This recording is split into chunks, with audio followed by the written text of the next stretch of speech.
And what she might say is, well, there are alcoholic Christians. How about gay Christians? It's Channel Mom with Jenny Dean Schmidt. We're here for you.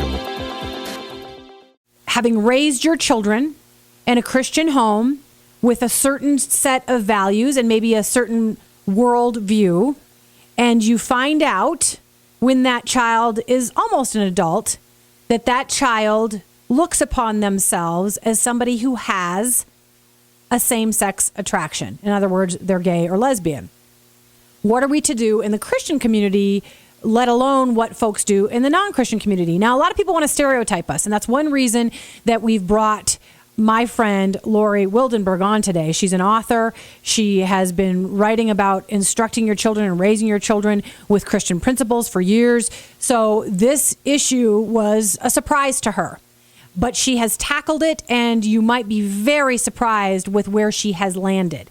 Because come on, folks, this particular topic has allowed the secular world to stereotype Christians as haters and bigots, and as people who are intolerant and unloving, not anything like the picture of Christ.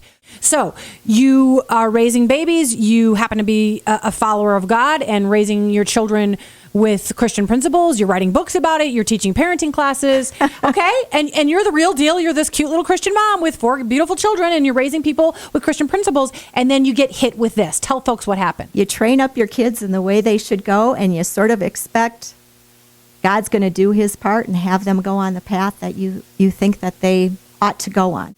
When our girl was younger, she was watching Sesame Street, and we had a few moments where I knew they were God moments that I needed to pay attention to this. Mm-hmm. And she wanted to know which one of the characters were girls.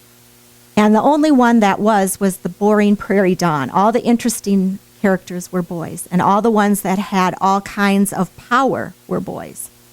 And for an adopted child, power is big. So I noticed that the Lord made this very evident to me, that this is going to be something in her life. So I began... That she's going to seek after power. Seek after power. To make herself feel that masculine safe. Role was very interesting to her. Okay. So I was already researching and looking into how can I respond to my child in this particular situation with a struggle that she doesn't want and that she didn't ask for.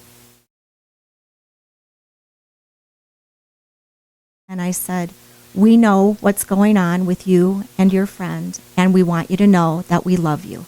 And she burst into tears, and she said that she thought that we would disown her,